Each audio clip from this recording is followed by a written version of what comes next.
16 कारण भावना cassette number 31 तारीख 19/9/99।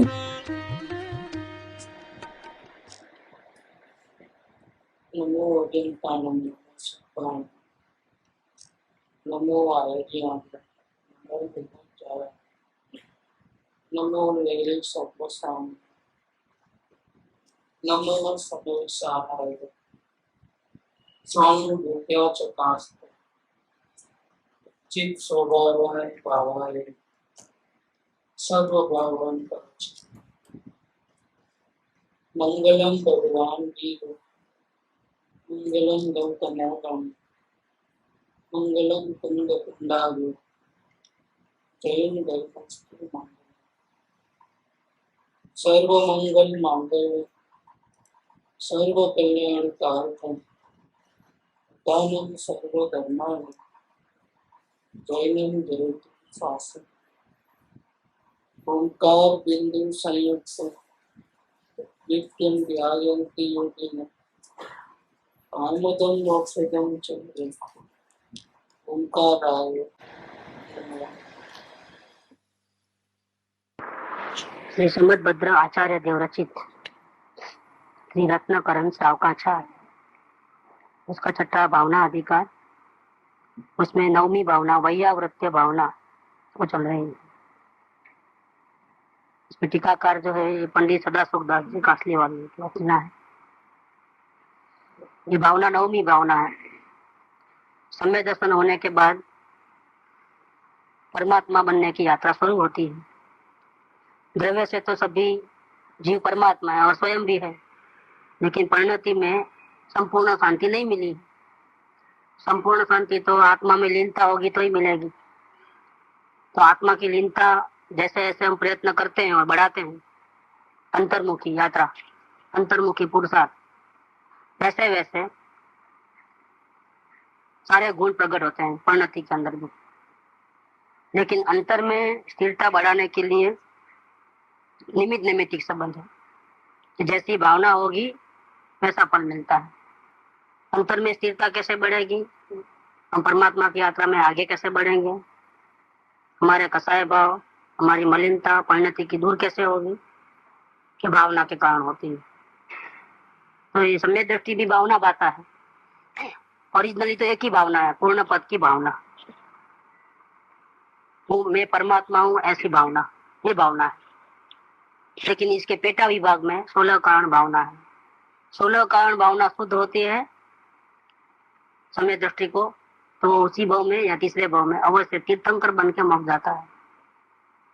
तो इसका एक नाम देना है अगर 16 कारण भावना का, तो परमात्मा भावना, परमात्मा बनने की भावना, पूर्ण पद की भावना।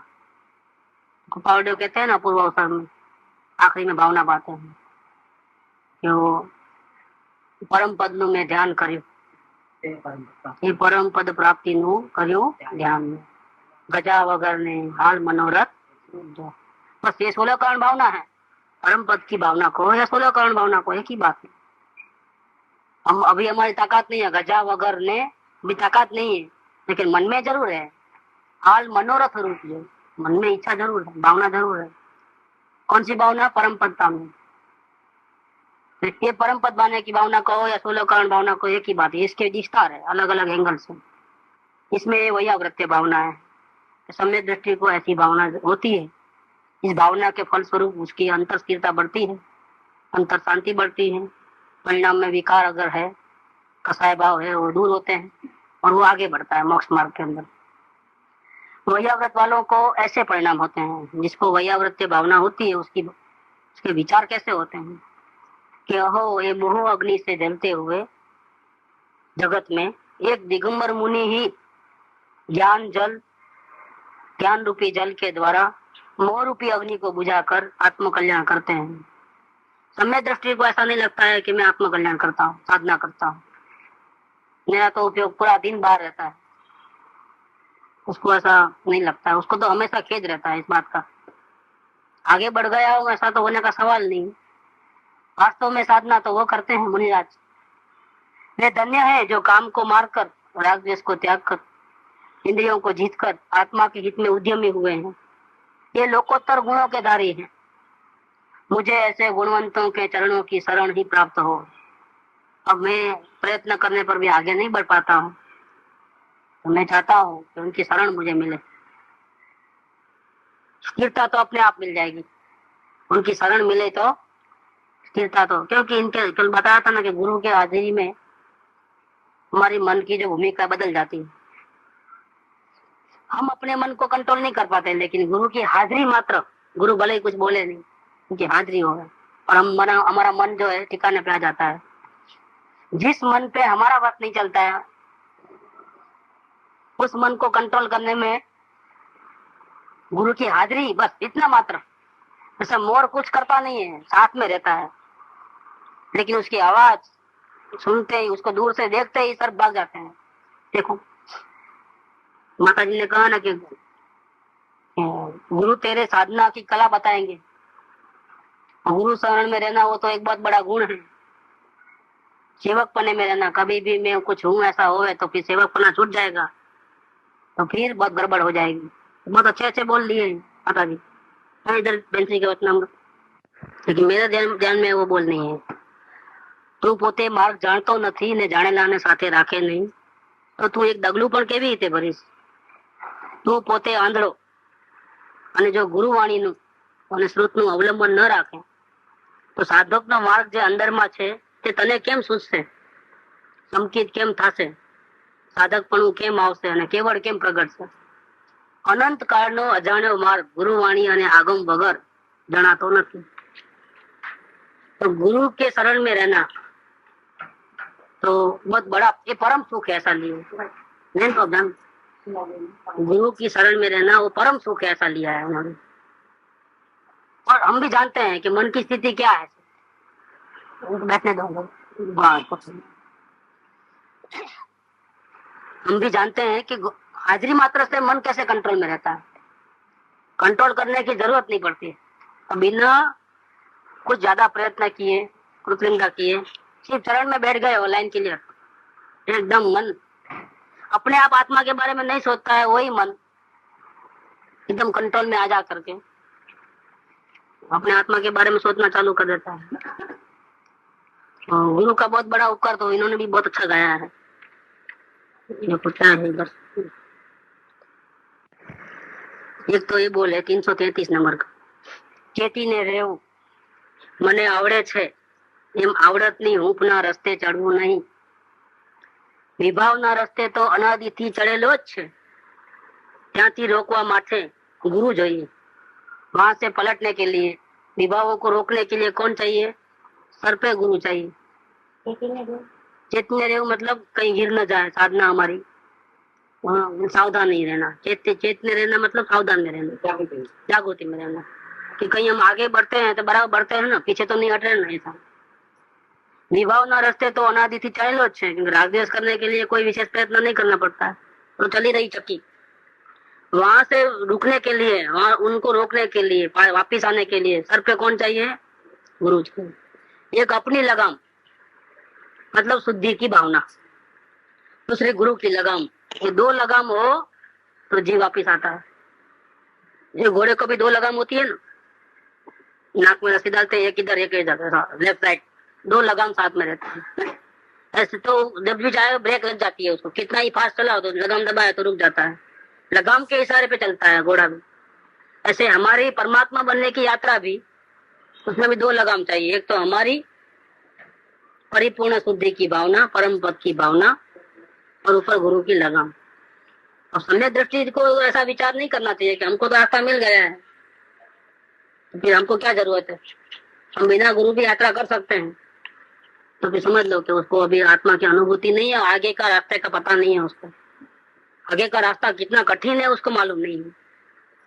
सम्यक दर्शन हुआ है तो ये तो स्टार्टिंग हुई है, अभी आगे कितना काम करना पड़ता है तो मालूम नहीं है उसको जीव,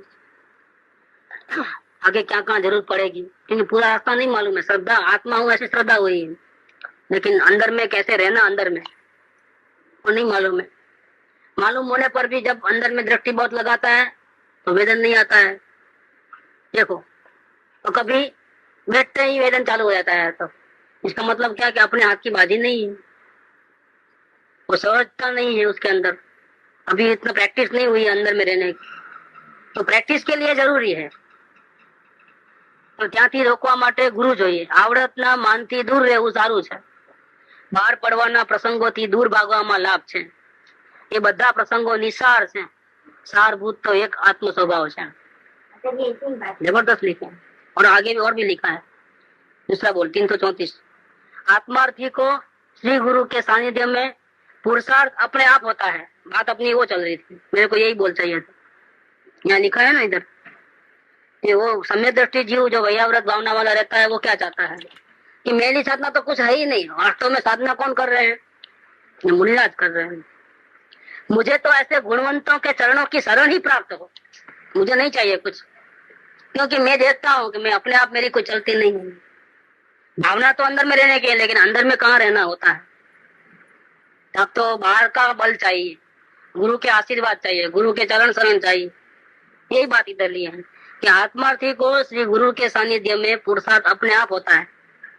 मैं तो सेवक हूँ ऐसी दृष्टि रहनी चाहिए। बस मुझे सब कुछ मिल गया है, अब मुझे किसी की जरूरत नहीं है, ऐसा नहीं रहता है। मैं तो सेवक हूँ ऐसे रहने। मैं कुछ हूँ ऐसा हो जाएगा तो सेवकपना छूट जाएगा। सेवक होके रहने में लाभ है, क्योंकि बोझा कुछ भी नहीं रहता है और लाभ पूरा मिलता है। देखो उसको नुकसानी का भय नहीं रहता है। गवर्नमेंट नौकरी का क्या फायदा है? गवर्नमेंट नौकरी का फायदा क्या कि पूरी दुनिया का कुछ भी हो जाए अपने को पगार बराबर मिलते रहेगा, और फिर नौकरी से हटने के बाद भी लाइफ टाइम तक पेंशन आते रहेगा, क्योंकि हम सेवक बन के जी रहे हैं तो हमको कोई प्रॉब्लम नहीं, बोझा कुछ भी नहीं और फायदा पूरा। सब प्रकार की वो अटेंडेंस लीव सिक सब मिलता है, हॉलीडेज की छुट्टी मिलता है, ट्रैवलिंग का अलाउंसेस मिलता है, सब मिलता है। अब बादशाही से काम करो 10 से 5 खत्म, कोई देखने वाला नहीं है आगे कितना काम करते हो बस। तो सेवक पने में क्या होता है कि लाभ पूरा मिलता है और बोझा सर पे कुछ भी नहीं रहता है। बिजनेस वाले को ज्यादा लाभ मिलता होगा, लेकिन सामने बोझे को देखोगे तो और लॉस का भी खतरा है वहां पर, लेकिन इनको लॉस का खतरा नहीं है। इसलिए बिजनेसमैन की वैल्यू नहीं है आजकल। किसकी वैल्यू है? लोग गवर्नमेंट सर्वेंट के पासबुक देख करके विश्वास कर लेते हैं, अच्छा भाई लेके आओ लोन। बिजनेसमैन को जाएगा तो भैया नहीं हम तो बराबर है, अच्छा धंधा चल रहा है। अच्छा नहीं, गवर्नमेंट सर्वेंट को लोन मिलता है, अपने को नहीं मिलता है बिजनेस वाला को, क्योंकि नुकसानी का भी सामने फैक्टर है। कब क्या हो जाए क्या मालूम। ये जो जाओ जरा लगती है, जो भी आगे बढ़ना हो दिखता है बाहर में, वो खुद के पैसे से है कि लोन से है किसको मालूम। बैलेंस शीट बताएगा तो मालूम पड़ेगा, बाहर में चमत्कार तो दिखता है, क्योंकि गवर्नमेंट की तो पासबुक बोलती है सर्वेंट की कि इतना पगार हर महीने बाय चेक आ रहा है। उसका भरोसा है, इसका भरोसा नहीं है। सेवक होके रहने में लाभ है। સેવકપણાનો ભાવ ગુણ સમુદ્ર આત્મા પ્રગટવાનું નિમિત્ત થાય છે, अपना ही भाव निमित्त है। ये वैयाव्रत का भाव समय दृष्टि का है। कौन सा भाव? कि मुझे इनके चरण में रहना है। ये जो सेवक पने का जो भाव है उसमें आत्मा स्थिरता बढ़ जाती है। आत्मा प्रगटने का निमित्त बनता है वो मुमुक्षु को, और जिसको आत्मा प्राप्त हो चुका है लेकिन अंतर्मुखता नहीं बढ़ी है, स्थिरता नहीं बढ़ी है, आत्मलीनता नहीं बढ़ी है, उसको ये वैयाव्रत का जो भावना है, शरण में रहने की जो भावना है, उससे क्या होता है? आत्मस्थिरता बढ़ जाती। तो सेवक बनने से नुकसान तो एक नए पैसे का नहीं है, फायदा ही फायदा है। ये बात इधर लिया है। मुझे तो ऐसे गुणवंतों के चरणों की शरण ही प्राप्त हो। इस प्रकार के गुणों में परिणाम वैयाव्रत से ही होते हैं। जैसे जैसे गुणों के परिणाम मग्न होते हैं, जितनी लीनता बढ़ती है शरण भाव की, शरण भाव ज्यादा तो फायदा भी ज्यादा। जितना शरण, एक तो नौकरी है, ऊपर से बराबर डट के काम कर रहे हैं अपना ही समझ करके, तो क्या होता है? बोलने की जरूरत नहीं पड़ती है, पगार बढ़ाओ। वास्तव में बाद में क्या होता है देखना, अब क्या होता है हिसाब किताब से बताएं तो, कि कोई नौकर अपना भले ही सेठ कितना पगार भी देता हो, पगार को नहीं देखे और अपना समझ के काम करे, घर जैसा बन जाए, सेठ का पूरा विश्वास जीत लेता है, तो क्या होता है? सेठ गुलाम हो जाता है और ये नौकर हो जाता है, नौकर जो है सेठ हो जाता है। जो जैसा बोलेगा सेठ सुनता है, क्योंकि अब उसके हवाले दुकान करके वो कहीं भी जाना है तो जा सकता है, पूरा विश्वास है उसको। मालूम है कि विश्वास वो आदमी है, ये कुछ करने वाला नहीं, गड़बड़ नहीं करेगा। तो उसकी हर बात वो सुनता है, उसके सुख में दुख में हर एक में वो भाग लेता है। कौन? सेठ। देखो, और वो अब मैं छोड़ने जाता हूँ, मेरा पूरा नहीं होता है, तुमको कहीं जाने की जरूरत नहीं है, बैठो इधर। और आगे जाकर के पूरा पुराना जमाने की बात लेवे तो क्या पार्टनर में हिस्सा बना रहते उसको, जाके कहीं जावे नहीं हो। पार्टनरशिप है, 10 पैसा 15 पैसा 20 पैसा दे देते बाहर भीतर, आज से तुम इस कंपनी का मालिक हो, तो फिर वो जाने का सवाल नहीं रहता है। ऐसा कर देते थे, सामने से ही बोल लेते, क्योंकि अभी इनके बिना चलता नहीं। एक तो लाभ पूरा मिलता है सेठ को, प्रॉफिट पूरा उसको मिलता है, और ऊपर से जिम्मेदारी कुछ भी नहीं है, क्योंकि पूरा जिम्मेदारी वो संभाल लेता है। फिर ऐसी हालत में क्या होता है, नौकर जो है वो सेठ के समान हो जाता है। तो कभी कभी ऐसा होता है, ग्राहक आता है तो वो तो सेठ तो कभी कभी आता है, और उसका रोज का रहता है ग्राहक के साथ लेना देना जो भी। तो थड़े पे बैठे रहता है, तो सेठ को वो लोग नौकर समझते हैं, कौन? ग्राहक। और इसको क्या समझते हैं कि यही सेठ है, क्योंकि व्यवहार पूरा इसके हाथ से चलता है। तो सेठ कुछ बीच में बोलने आता है तो नौकर डांट देता है उसको, आप बीच में मत बोला जी, बैठो जाओ। देखो अभी और सुन लेता है, क्योंकि कभी कभी आकर के दखलगिरी करोगे तो ग्राहक की नस नहीं मालूम हो, तो किसको कहाँ कैसे भाव लगाना है, किसको कैसे डील करना है। तो नौकर डांट देता है, आप चुप बैठो ना जी, बैठो ना वहां पर। तो क्या करता है, सेठ बोलता है कि मैं सेठ हूँ, तो नीचे उतर करके ऐसा बोलता है, बोलता है ठीक बात है, चुपचाप बैठ जाता है। ये क्या होता है, ये सेवकपन मन में रहने का जो फायदा है वो बात बता रहे हैं, कि सेवक बनने से सेवक सेवक नहीं रहता है, वो सेठ जैसा हो जाता है। ऐसे अगर कोई जीव सदगुरु का शरण में रहने की भावना गाता है तो आत्म स्थिरता बढ़ करके उसका लेवल बढ़ जाता है, उसको बहुत बड़ा फायदा होता है उसके अंदर। तो यहाँ पर भी ये बात है कि जैसे जैसे गुणों में परिणाम मग्न होते हैं, फायदा क्या होता है, वैसे वैसे श्रद्धान बढ़ता है। श्रद्धान मतलब इस मार्ग का आगे वाला मामला जो जो पहले नहीं जानता था, उसकी भी जानकारी, उसकी भी श्रद्धान उसको हो जाती है। जब श्रद्धान बढ़ता है तब धर्म में प्रीति बढ़ती है, तब धर्म के नायक अनंत आदि पंच परमेष्ठि के गुणों में अनुराग रूप भक्ति बढ़ती है। और वो भक्ति कैसी होती है, मायाचार रहित होती है, क्योंकि लाभ हुआ है, हमको लाभ हुआ नहीं है और कुछ समर्पण भाव करना पड़े तो प्रॉब्लम है, वो तो देखा देखी है, वो भक्ति है। और हमको लाभ हुआ है और स्वयं सहज विचार आए हैं, सहज भावना हुई, फिर उसमें मायाचार नहीं है। मिथ्या ज्ञान रहित है, भोगों की वांछा रहित है, मतलब बदले में कुछ चाहता नहीं है कि मैं इतना समर्पण भाव करूं तो गुरु से आशीर्वाद मिल जाए या मेरे भोग विलास के कामना जो पूरी हो जाए, संसार की भावना, ऐसा नहीं होता है। भोगों की वांछा रहित भक्ति होती है, मेरू के समान निष्कंप अचल भक्ति होती है, चलायमान नहीं होती है। कोई आकर के बोल देगा जिसकी भक्ति करते वो तो ऐसा है वैसा है, पहचान नहीं होगी और भक्ति आएगी तो वो गड़बड़ हो सकती है। पहचान हो गई तो अपने माँ बाप भी बोलेगा कि नहीं वो ऐसा है वैसा है, तो नहीं मानेगा। अपना 25 साल का जिगरी यार बोलेगा अगर उल्टा सुल्टा, तो वो क्या बोलेगा, नहीं मानता है। वो अचल भक्ति रहती है, वो हे प्रभु में आता है ना अचल भक्ति, अचल अचल अचल शब्द है उसके अंदर, हे प्रभु 20 दोरे में है ये बात, अचल रूप भक्ति नहीं, ऐसा कुछ शब्द है। तो ऐसा अचल भक्ति रहती है। ऐसी जिन भक्ति जिसको होती है उसे संसार के परिभ्रमण का भय नहीं रहता है, क्योंकि वहाँ असल में तो पहचान होते ही मुक्ति निश्चित हो गई। मुमुक्षु जीव को परेशानी बहुत होती है, अवलोकन चालू रहता है और क्षण क्षण में वो भयंकर पल पल में कर्म बांधते रहता है, सुबह सुबह भाव करके उसकी घबराहट होती है। आसक्ति नहीं विरोध होता, बराबर आसक्ति, अचल आसक्ति, वो भक्ति का ही परिणाम है। सदगुरु में ऐसी आसक्ति हो गई है कि विषय भोग की आसक्ति छूट गई है, तो ये भक्ति का ही एक आनुषंगिक परिणाम है।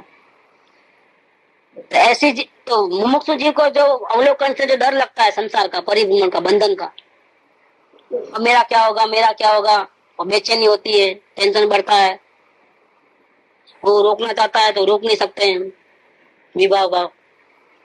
ऐसा होते होते होते हो जब सदगुरु की जब पहचान होती है, सदगुरु का शरण का भाव भी उसी वक्त आता है, तो हम परेशान हो जाते हैं, आगे का रास्ता नहीं मिलता है, तो फिर और रास्ता ही नहीं रहता है।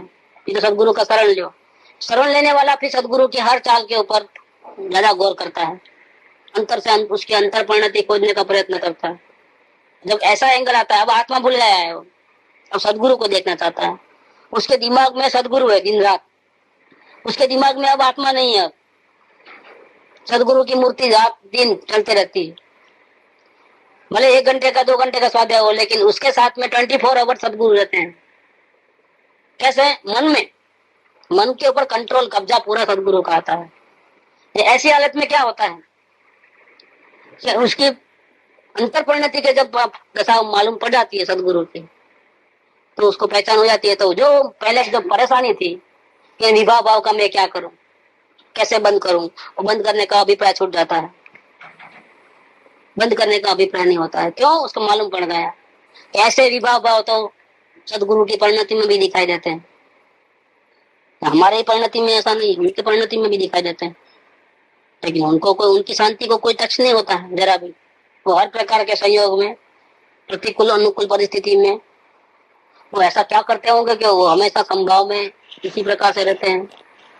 बस तो उसको ये विश्वास हो जाता है कि नुकसान वास्तव में विभाव भावों से नहीं हो रहा है। मैं देखा तो घबरा रहा हूँ। घबराहट में क्या होता है? घबराहट में तो फिर अपना जो सही काम करने की जो हमारी कला होती है ना, वो भी बिगड़ जाता है। हाथ पैर कांपते रहते हैं तो हमको अकाउंट भी बराबर नहीं कर पाते, रोज बराबर करते हैं, लेकिन घबराहट में तो गड़बड़ होने ही वाली है। घबराहट में कोई अगर हमारे को कोई बोले भाषण दो, तो वो भाषण नहीं बराबर नहीं होता है, क्योंकि वो कैसा होगा क्या होगा, तो हेल फेल बोलना ही हो जाता है।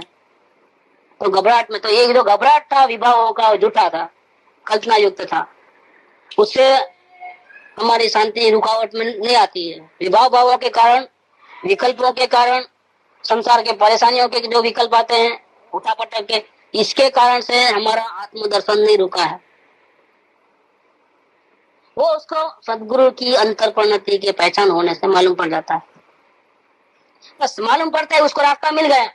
रास्ता क्या था कि विभाव भाव की पंचायत छोड़ देना है, तो कैसे मिटे, और स्वरूप के दर्शन में पूरी ताकत लगा देना है ठीक है ना, परिणति में है, मेरे में नहीं, ऐसा करके स्वभाव। लेकिन वहां का डर ऐसा रहता है, अवलोकन करने से जो डर उत्पन्न हो गया है, भवभ्रमण की चिंता, वही चिंता बाधक बन जाती है, क्योंकि वो डिप्रेशन ला लेता है। तो डिप्रेशन नहीं आना चाहिए और सदगुरु की शरण चाहिए। तो क्या होगा? सदगुरु की शरण में आते ही वो डिप्रेशन नहीं रहेगा, अंतर परिणति की पहचान होकर के विभाव भावों से जो डर लगता है वो छूट जाता है। अभी आत्मा मिला नहीं है, इसके पहले ही सदगुरु के छत्र छाया में उनकी अंतर परिणति पहचानते ही अब मुझे संसार परिभ्रमण नहीं है, मेरा मोक्ष निश्चित है, वैसा विश्वास आ जाता है। ये मुमुक्षु की भूमिका के लिए। अब वो जब ज्ञान दशा में आगे बढ़ता है और जिन भक्ति में आता है, तो क्या होता है कि चौथे गुणस्थान में, 5वें गुणस्थान में प्रयत्न करने पर भी आत्मस्थिरता नहीं बढ़ती थी। अब भक्ति में आने से उसको मालूम पड़ गया कि कितना बड़ा चेंज आया है अंदर में। कि जैसे जैसे यहाँ पर भक्ति बढ़ती है, बाहर में उपयोग रहता है, तब उतनी उतनी जब अंदर जाता है तो स्थिरता बढ़ती है। ये दोनों का मेल जबरदस्त है। बाहर से भक्ति बढ़े, अंदर से स्थिरता बढ़े, लेवल है उसका। उसको विश्वास आता है अब मेरा बहुत सारे भाव नहीं है, और मालूम पड़ जाता है कि मेरे कितने भाव है, वही मालूम पड़ जाता है अंतर्चित्ता के आधार पे। अब कितना है टाइम रहा, कृपा को तो मालूम पड़ ही गया था, अभी तो एक ही भाव बाकी। क्योंकि भक्ति के साथ अंदर की स्थिरता बढ़ती है तो संसार के परिभ्रमण का भय नहीं रहता है, भक्तिवान को डर नहीं रहता है। ऐसी भक्ति धर्मात्मा को वैयावृत्ति से होती है। ये वैयावृत्ति भावना ये भक्ति का एक रूप है। आपको लाभ हुआ है, जिसके बदले में आप भी सामने वाले को उसकी परिस्थिति देख करके हेल्प करने की, साधर्मी को, धर्मात्मा को, मुनिराज को, उनकी आपत्ति को दूर करने का भाव आता है। क्योंकि इनसे आपको लाभ हुआ है, आपने लिया है, तो कुछ अभी देने का भाव भी आता है। तो व्यवहार में भी ऐसा है ना, हम किसके घर जाते तो वो अपने घर आते, हम नहीं आते तो वो नहीं आते। तो पहला काम किसने किया है? व्यवहार निभाने की शुरुआत किसने की? हम तो यहाँ आ गए आत्म भावना के, लेकिन हमको सपोर्ट किसने किया? हमको रास्ता किसने बताया? तो पहले तो दिया है, अब और लेने की चाहना नहीं है। लेने की उनको कोई चाहना नहीं है, दिया तो है, अभी भी दे रहे हैं, समझो। तो सामने वाले को ऐसी करुणा देखकर, निष्कारण करुणा की बात नहीं आती ये परम कृपाणु देव में, निष्कारण करुणा करके आपने ये मार्ग हमको बताया है। ये अनंत उपकार है, इस उपकार का बदला हम चुका नहीं सकते, ऐसा है, क्योंकि निष्कारण है, बदले में कोई भावना नहीं है।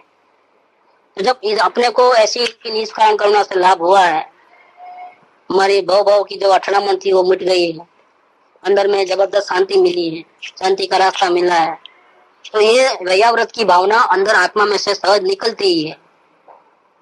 मेरे को ऐसा मौका मिले, मेरे को तो मौका ही नहीं मिलता है सेवा करने का, गुरु ही सेवा कर रहे हैं, मेरे को तो कोई मौका ही नहीं मिल रहा है, क्योंकि मेरे पास है क्या, ताकत किसकी ज्यादा है, वो तो आई ना उसमें प्रणिपात स्तुति में है। लेकिन सेवक को ये भाव रहता है तो गुरु की निष्कारण करना उन पे बरसी है और फायदा हुआ है, तो सेवक को क्या होता है कि मैं कितना पामर हूँ, गुरु से तो सब ले लेता हूँ लेकिन मैं कुछ दे सकता, मेरे में ताकत नहीं है। कुदरत से चाहता है कि मेरे को ऐसा मौका मिले तो मैं उस टाइम में चूकूंगा नहीं। ये जो अंदर में जो भावना रहती है ये वैयाव्रत भावना है। वो ताप में रहता है कि अगर मेरे को ऐसा कुछ काम पड़े, सब ऐसा मौका है कि मैं भी ऐसा कुछ सेवा कर सकूं, कुछ बदला, पूरा बदला तो चुका नहीं सकता हूँ लेकिन अंश में भी कुछ ऐसा कर सकूं मैं, ये उनकी भावना निरंतर रहती है। तो ये धर्मात्मा को जो ऐसी भावना रहती है उसका नाम है वैयाव्रत की भावना। 5 महाव्रतों सहित, कसायों से रहित, राग द्वेष को जीतने वाले। ये अभी पढ़ा था मालूम है कि परम कृपालु जो बोले ना वही प्रस्तुति में तभी पता चल रहा है कि ये किस लिए बोले, नहीं तो ऐसे पढ़ लेते थे, मालूम नहीं पड़ता। तो 5 महाव्रतों सहित, कसायों से रहित, राग द्वेष को जीतने वाले, श्रुत ज्ञान रूप रत्नों के निदान, ऐसे पात्र का लाभ वैयाव्रत्य करने वालों को होता है। उनका जिसको देते हैं वो पात्र कैसा है, उसमें से कई गुना आगे बढ़ने वाले हैं। देखो मुनिराज को आहार दान देने हैं, तीर्थंकर जब मुनिराज की अवस्था में होते हैं तो उनको जो कोई पहला जीव आहार दान देता है, फर्स्ट आहार दान, वो नियम से मुक्त मिल जाता है। देखो नियम से मुक्ति है। अच्छा दूसरा, तीर्थंकर देव को लास्ट वो में जो उनके माता पिता बनते हैं, बड़े वो मिथ्या दृष्टि हैं लेकिन वो नियम से मुक्त मिल जाते हैं। देखो ये प्रताप कितना है जबरदस्त। उस आत्मा का कांटेक्ट भी अगर हमारे आगे पीछे कई देर भी हो गया ना, अनजाने भी कांटेक्ट हो गया तो भी हमारा बेड़ा सुधर जाता है, भव सागर से पार हो जाते हैं। इतना जबरदस्त उसका है असर है। दृष्टि पड़ जाए अगर हमारे पे उसकी, हम ऐसा होता है, दृष्टि पड़ने की जरूरत पड़ती है। ऐसे ऐसी दृष्टि भी कहां से, ऐसे महापुरुषों की दृष्टि हमारे पे पड़े, जीवन में कोई तकलीफ नहीं आवे हमारे। तो अभी ऐसे प्रसंग आता है तो गुरुदेव क्या आती है कि क्यों, तो वो टाइम में तो बच्चे के जैसे थे अपन, 18 साल के, तो हमारे पे कैसे दृष्टि पड़ गई। नहीं अभी उस टाइम में तो कोई ठिकाना नहीं था, एक तरफ से देखा जाए कैसे दृष्टि पड़ गई। को जीतने वाले, श्रुत ज्ञान रूप रत्नों के निदान, ऐसे पात्र का लाभ वैयाव्रत्य करने वाले को होता है। जिसकी सेवा करने का मौका मिलता है वो कौन है, सर्वश्रेष्ठ पात्र है। देखो भिखारी तो रोज जाते हैं राजा के पास, ठीक, अब लाभ ले लेते हैं राजा का, राजा के पास से कुछ ना कुछ मांग के मिल जाता है, बिन मांगे ही मिलता है, मांग के ही मिलता है। लेकिन जिसके घर पे राजा खुद आता जाता है तो नहीं बोलते हैं। तो एक कहानी है कि वो राजा भटकते भटकते एक झोपड़ी में, जंगल में फंस गया, तो झोपड़ी में गया, भूखा पैसा था, बोला भाई मेरे को भूख बहुत लगी है। अच्छा भाई, तो जो सूखा कुसा जो भी था वो दिया। तो राजा रहता है ना, किसी का रखता नहीं। बोला कितना हुआ भैया, वो असल में 20 रुपए की थाली नहीं थी, उसने क्या कहा 2000 रुपया। क्या बोला, कितना बोला, तो उस टाइम में 2000 से भी ज्यादा कीमत थी उसकी, उस टाइम की बात है। और सामने वाला पात्र कौन है, समर्थ है, 2000 रुपये देता है, तो सामने वाला ही पहचानता है एक दूसरे को। वास्तव में वो करेक्ट मांगा है, जो भी मांगा, 20 का 2000 मांगा है तो कम नहीं, बराबर लिया है वो। पात्र ऐसा है, ऐसे जिसकी सेवा करने का हमको मौका मिलता है वो पात्र जबरदस्त है। तो जैसे वहां 2000 मिल गया, यहाँ क्या मिलता है, जन्म मरण का नाश हो जाता है, इतना बड़ा मिलता है। बदले में क्या मिलता है, ये पात्र इतना महान है।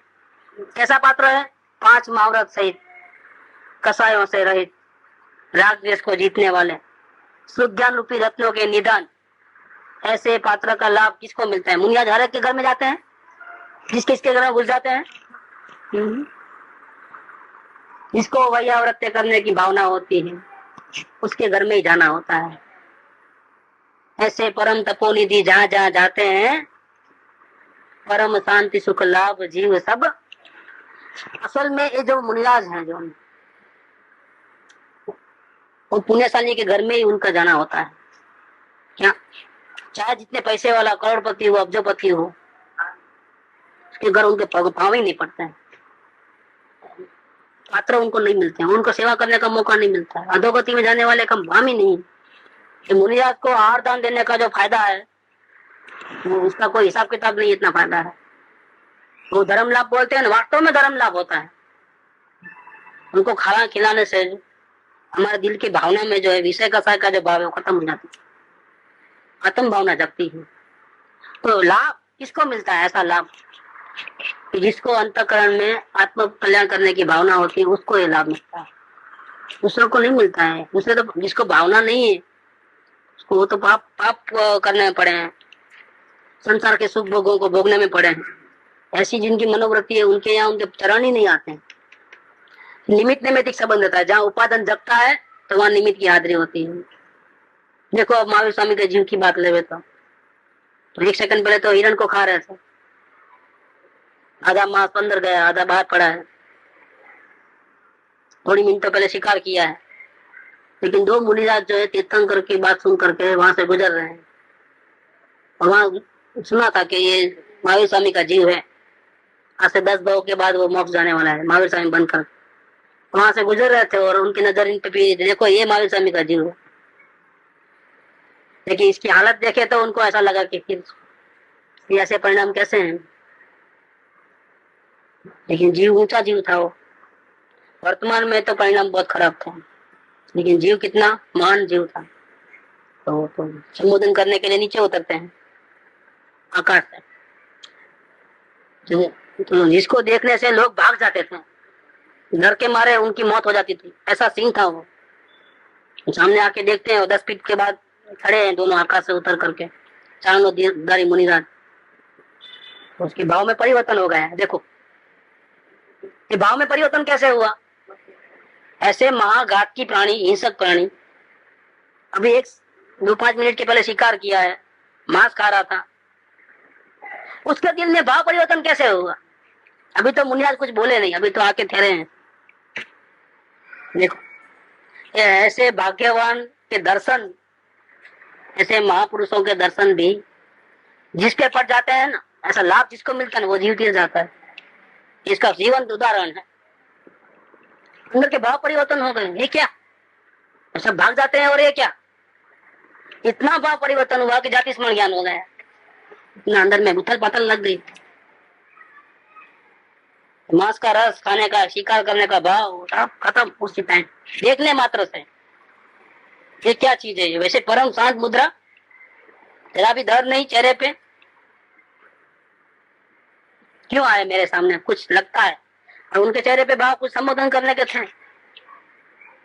और हे भव्य प्राणी, हे भव्य आत्मा, ऐसा बोलते हैं, बराबर बात समझ लेते हैं। जाति स्मरण ज्ञान हो गया, मनुष्य की भाषा समझने लगे। देखो ये दर्शन मात्र से जो भाव परिवर्तन कैसे होता है, इसीलिए समय दृष्टि चाहता है कि ऐसे परम महामुनिराजों की चरण की शरण हमको प्राप्त हो। हम मेहनत कर करके मरते हैं, लेकिन स्थिरता नहीं बढ़ती है, कसायों का नाश नहीं होता है। हमको गुरु की शरण प्राप्त हो। कैसे? ऐसे मुनिराजों, वैयाव्रत करने वाले को, करने की भावना वाले को, ऐसे महापुरुषों का वो उनके पात्र बनते हैं। जिनको दान देते हैं वैसे महापात्र उनको मिलते हैं। ये बिना पुण्य के नहीं मिलते हैं, दर्शन ही नहीं होता है। जिसने रत्नत्रयधारी की वैयाव्रत की, इनको सम्यक दर्शन ज्ञान चारित्र प्रकट हो चुका है। ऐसे रत्नत्रयधारी की वैयाव्रत जिसने भी की, उसने रत्नत्रय से अपनी जोड़ स्वयं को और दूसरों को मोक्ष मार्ग में स्थापित कर लिया। क्या फायदा मिला? इस सेवा चक्री का फायदा क्या मिला? ज्ञानियों की सेवा चक्री और चरण शरण में रहने का फायदा क्या है? ये निर्विकारी नेत्र से विकारी नेत्र मिले तो फायदा क्या होगा? जीत किसकी होगी? संसारी जीवों की संख्या ज्यादा है, लेकिन जीत किसकी हुई? सिद्ध भगवंतों की हुई। संपूर्ण विकार रहित है। देखो अनंत में भागे हैं, फिर भी आज तक एक भी सिद्ध भगवान वापिस नहीं आया। संख्या में थोड़े होने पर भी संसारी जीव को 6 महीने 8 समय में 608 जीव को ले लेते हैं, बुला लेते हैं वहां पर। देखो तो निर्विकारी नेत्र जिसमें राग द्वेष कामना कुछ भी नहीं, मोह नहीं है, ऐसे ज्ञानी पुरुष अपने आत्मा की आराधना करने वाले सम्यक दृष्टि जीव, उनकी जो जीव भले मुमुक्षु अवस्था में है, अभी राग द्वेष परिणाम में है, विकार है परिणाम के अंदर, लेकिन विकार परिणाम होते हुए भी जिसको निर्विकारी चैतन्य देव जिसको प्रकट हो गए हैं, ऐसे ज्ञानी धर्मात्माओं की शरण मिली है, शरण में जाने का भाव अपने आप अंदर से आया है, फायदा क्या होगा? कि उसने अपनी जोड़ स्वयं को तथा दूसरों को मोक्ष मार्ग में स्थापित कर लिया। विकार चले गया परिणाम में से क्या फायदा हुआ?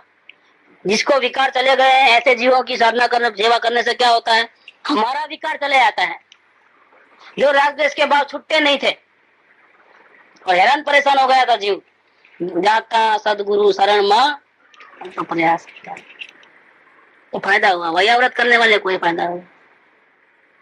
मानादिक शत्रु महा निछंदे न मरा, जाता सदगुरु शरण मां अल्प प्रयास जाए। ये बात तो ये बात लिया है बहुत। जिसने रत्नत्रयधारी की वैयावृत्य की, उसने रत्नत्रय से अपनी जोड़ स्वयं को तथा दूसरों को मोक्ष मार्ग में स्थापित कर लिया। जिसने आचार्य की वैयाव्रत की है, उसने क्या फायदा हुआ? उसने संपूर्ण संघ की। देखो एक आचार्य की सेवा करने का फायदा क्या होता है? सम्यक दृष्टि की सेवा करने से सम्यक दृष्टि की उत्पत्ति होती है, और आचार्य देव की सेवा करने से क्या होता है? आचार्य देव तो संघ के नायक है ना, पूरे जैन शासन के स्तंभ है। एक आचार्य की सेवा करने से जितने भी जैन शासन में जितने भी अन्य जीव सबकी सेवा की उसने, इतना फायदा मिलता है। राजा की सेवा की तो क्या किया है? ऑर्डिनरी आदमी की सेवा की और राजा की सेवा की, कितना बड़ा फर्क होता है। उसने देश को बचाया, राजा की सेवा की तो क्या इतना बड़ा फायदा है। ऐसे इधर है कि जिसने आचार्य की वैयाव्रत की है, उसने संपूर्ण संघ की सर्वधर्म की वैयाव्रत की। देखो काम तो वही, मेहनत तो उतनी लगती है।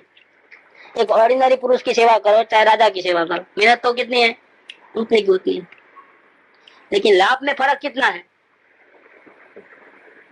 राजा को अगर मालूम पड़े कि इसने मेरी जिंदगी बचाई है तो फिर क्या होता है?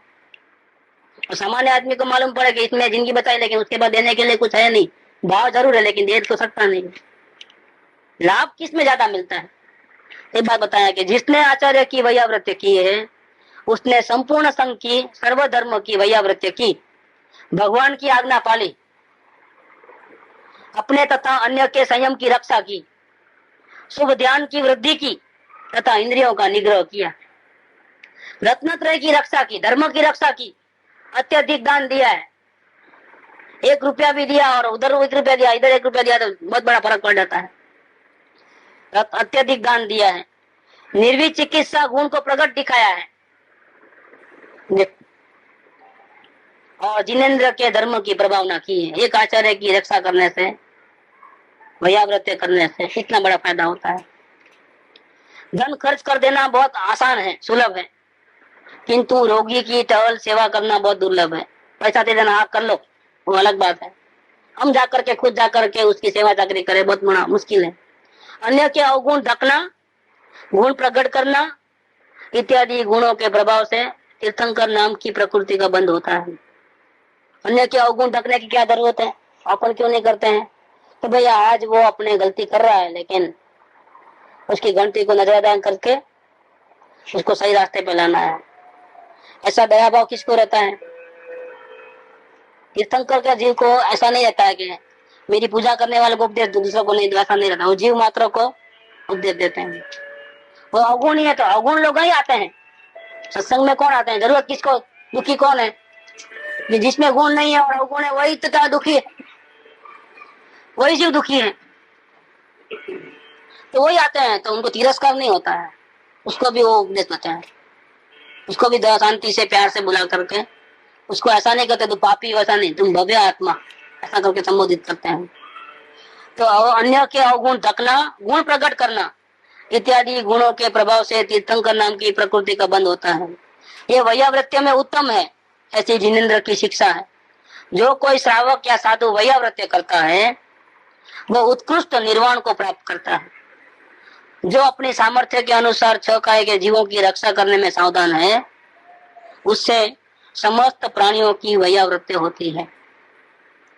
वो भी जो हिंसा नहीं करना, छह काय जीव की रक्षा करना, इसमें क्या है, उसमें भी वैयावृत्ति भावना है। किसी को हमारे तरफ से कोई तकलीफ ना हो, एक के जीव को भी तकलीफ ना हो, तो ये भी एक वैयावृत्ति भावना है, उनके प्राणों की रक्षा की जाए। इस प्रकार वैयावृत्ति नाम की 9वीं भावना का वर्णन हुआ। ये 9 भावना यहाँ समाप्त हो, वैयावृत्ति भावना। अब आगे आता है 10वीं भावना, अर्यंत भक्ति भावना। सम्यक दृष्टि को ये भी एक भावना होती है। उनको भी परम पद पाना है, पूर्ण शांति चाहिए। तो पूर्ण शांति किसको प्रकट हुई है, अर्यंत भगवान। ऐसे तो सिद्ध भगवान को ही प्रकट हुई है, लेकिन सिद्ध भगवान की भक्ति कैसे कर सकते हैं हम, परोक्ष रूप से, जबकि अर्यंत भगवान की भक्ति कैसे कर सकते हैं हम, प्रत्यक्ष रूप से। अब महावीर स्वामी की वो अर्यंत अवस्था में थे जब उपदेश दिए थे तब, तो वो तो अभी चले गए, तो उनकी भक्ति कैसे कर सकते हैं हम, कि उनकी प्रतिमा को स्थापित करके वो प्रत्यक्ष तुल्य भक्ति करो। ये महावीर स्वामी की प्रतिमा ऐसा करो, कि ऋषभदेव भगवान की प्रतिमा है। मतलब अर्यंत जितने भी प्रतिमा है जो, ये सब किसकी होती है, ये अर्यंत भगवान की होती है। जिनेन्द्र देव की जो प्रतिमा रहती है, जिसकी जो महावीर स्वामी लिखा है प्रतिमा के नीचे, तो वो तो सिद्ध भगवान में है। सिद्ध भगवान को तो निराकार होते हैं, शरीर रहित होते हैं, तो उनकी तो भक्ति हो नहीं सकती है। ध्यान में वो निमित्त नहीं बनते हैं। जिसको देखने से यहाँ का ध्यान हो गए, वो तो अर्यंत भगवान है। तो वो भी चले गए हैं, जो महावीर स्वामी तो 25 साल पहले थे, अभी कहाँ है। देखिए अभी भी हम उनकी प्रत्यक्ष तुल्य भक्ति कर सकते हैं। कैसे, उनके जिन बिंब की स्थापना कर। सम्यक दृष्टि को ये भावना जरूर होती है कि जिस गांव में जिन प्रतिमा नहीं, उस गांव में रहना नहीं। अगर हो सके, ताकत होती है, तो स्वयं इसकी स्थापना करता है, जिन बिंब की। इतने सारे मंदिर कैसे हो गए, अब ये समझ लेना कि इतनी सारी प्रतिमा है, तो ये सब किसका चमत्कार है, ज्ञानियों का ही चमत्कार है। अज्ञानियों को तो जरूरत ही नहीं है जिन बिंब की, उसको कहाँ टाइम है, वो मौसम में से ऊंचा नहीं आता है, उसको अभिषेक पूजा करने का भी टाइम नहीं रहता है। जरूरत किसको पड़ती है, परमात्मा के करीब कौन जाना चाहता है, जिसको अंदर में परमात्मा के दर्शन हुए हैं। लेकिन ध्यान की ताकत बढ़ाने के लिए बाहर में आलम्बन चाहिए। सर्वश्रेष्ठ ध्यान की मूर्ति किसकी है, ध्यान में सर्वश्रेष्ठ मूर्ति किसकी, अर्यंत परमात्मा। उसके दर्शन मात्र से पूर्व भाव के संस्कारी तिर्यन भगवान, तिर्यन जीवों को भी समय दर्शन की प्राप्ति होती है, देखने मात्र से। देखो ध्यान इसको बोलते हैं। अर्यंत भगवान की प्रतिमा का दर्शन करने, तो अगर जिस गांव में नहीं है और खुद को आत्मज्ञान हुआ है, तो भावना होती है जिन प्रतिमा की स्थापना करना है। वो ये नहीं देखेगा कि पहले से ही इतने मंदिर है, तो फिर अब एक्स्ट्रा क्यों, वहां जाके कर लेंगे।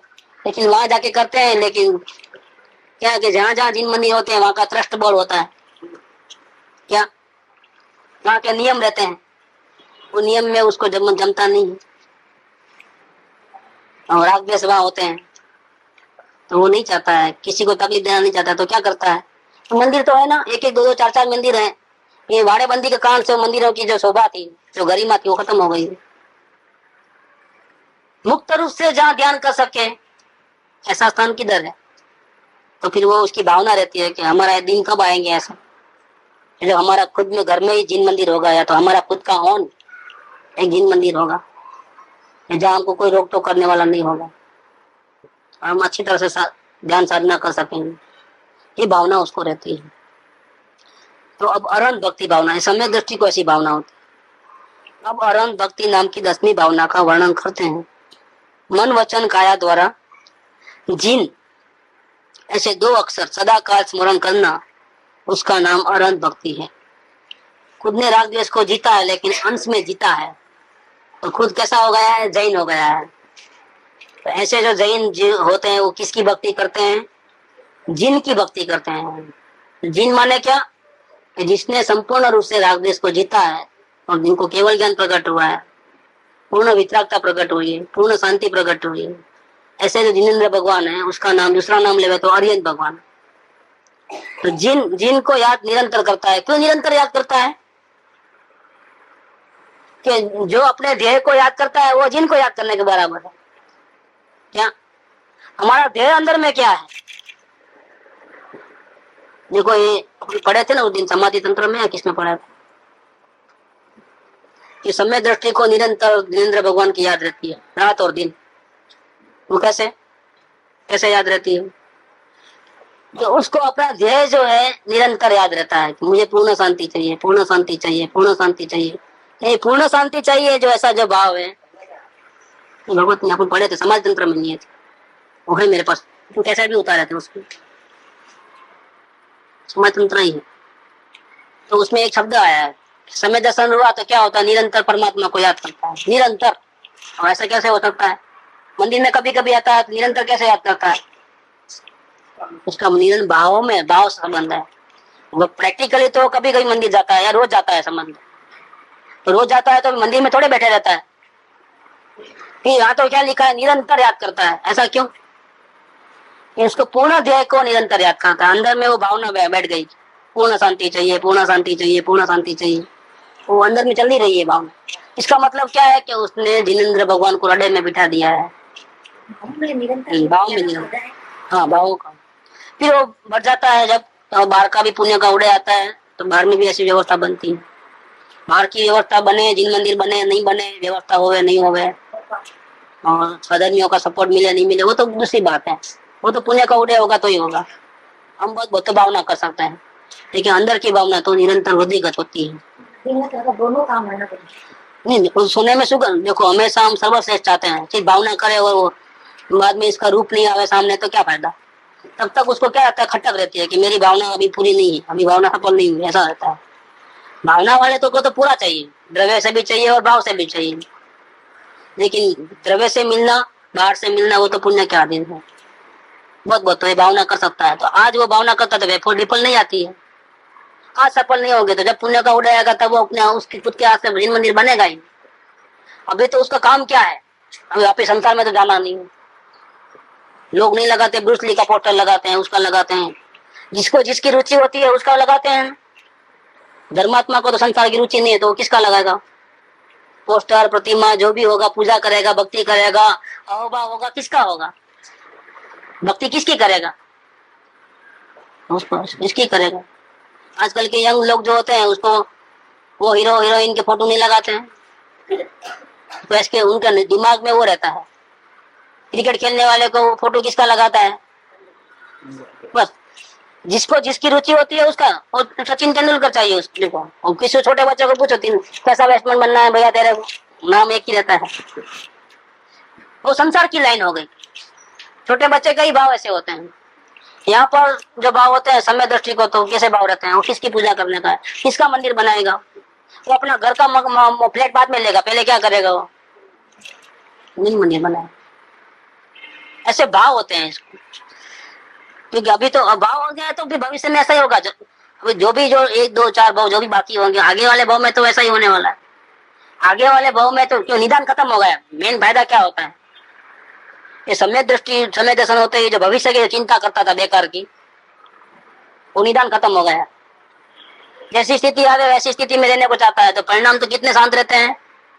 पहले के और अभी के जो हिसाब देखोगे तो परिणाम में शांति कितनी है, मन कसाय कितना है। तीव्र कसाय में से निरंतर मन कसाय में रहना और कोई वांछा नहीं रखना, इसका नाम क्या है? ये जो भाव है वो स्वयं पुण्य का बंध का कारण है। तो अभी समझो झोपड़ी में रहता होगा, लेकिन नेक्स्ट भाव वो झोपड़ी वोपड़ी नहीं है, महलों में रहना होता है। तो वो कमाना पड़े, उसको साइकिल चला के कमाना पड़े और बंगला बनाना, वो बात ही नहीं है। पहले से ही बंगले रहते हैं। बंगले वाले के घर में ही, महलों वाले के, राजाओं के महाराजाओं के घर में ही पैदा होता है। क्यों? क्योंकि निर्वांचक हो गया है। उसके अंदर में संसार का एक रसकण भी उसको नहीं चाहिए। जिसको नहीं चाहिए उसको सब मिल जाता है, जिसको चाहिए वो तो दुर्गति में जाता है। तो चाहिए वो पाप के परिणाम है और नहीं चाहिए वो किसके परिणाम है? जैसे खाना खाना वो पाप के परिणाम है, लेकिन खाना खिलाना, देखो फर्क पड़ गया ना। वही चीज है, खुद खाते हो तो पाप और दूसरे को खिलाते हो तो पुण्य। वैसे चाहिए तो पाप के परिणाम, कुछ नहीं चाहिए, मुझे मेरा आत्मा ही चाहिए, शांति ही चाहिए, तो क्या है, तो ये जो परिणाम है और उपयोग बात जाता है और परिणाम ऐसे रहते हैं, निर्वांछक परिणाम, वांछा रहित परिणाम। तो क्या होता है कि नहीं चाहिए उसको ही मिलता है सब कुछ, तो फिर करेगा क्या, जब आएगा तब भी वो निर्वांछक रहेगा, क्योंकि अंदर में आत्मज्ञान है।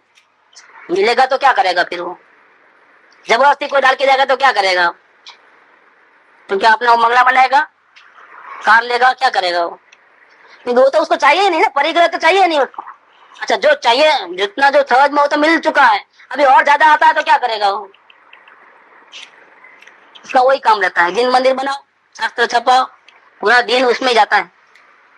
क्यों जाता है ऐसा, कि जिसको जैसी भावना होती है वैसा ही होता है, जिसको ऐसी भावना है, उसको आर्यन भगवान बनना है, तो फिर वो भावना कैसी, तो मंदिर किसका बनाएगा, तो भावना हम कर सकते हैं, फिर हमारे पास जब ताकत होगी तो हम आगे बढ़ेंगे, या संयोग हो जाएगा तो जल्दी भी हो सकता है, हम अकेले सक्षम नहीं है तो और भी 10 जनों का साथ मिल गया, जल्दी भी हो जाएगा।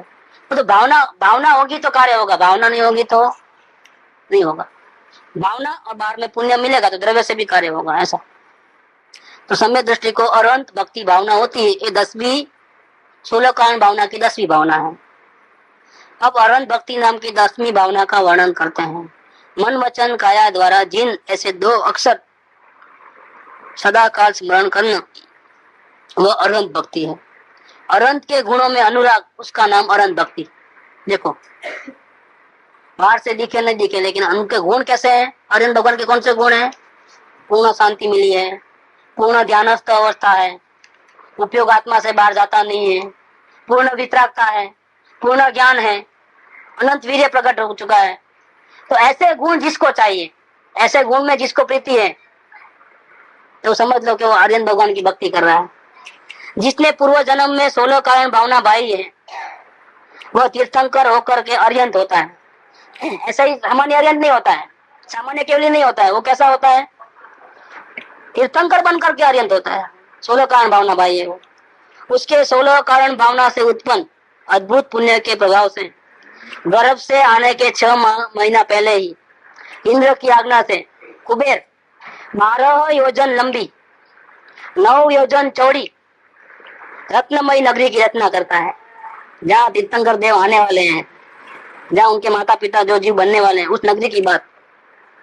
वो नगरी कैसे बन जाती है, टोटल सोने की बन जाती है, और कितनी बड़ी होती है, 9 योजन चौड़ी और 12 योजन लंबी। भगवान की उपस्थिति, भगवान आने से पहले ही ऐसी हालत होती है, 6 महीने पहले से। ऐसी रत्नमयी नगरी की रचना करता है, उसके मध्य में राजा के रहने के महल का वर्णन तथा नगरी की रचना, बड़े बड़े दरवाजे, कोट, खाई, परकोट इत्यादि जो कुबेर रचता है, उसकी महिमा का तो कोई 1000 जीवाओं से द्वारा वर्णन करने में भी कोई समर्थ नहीं है।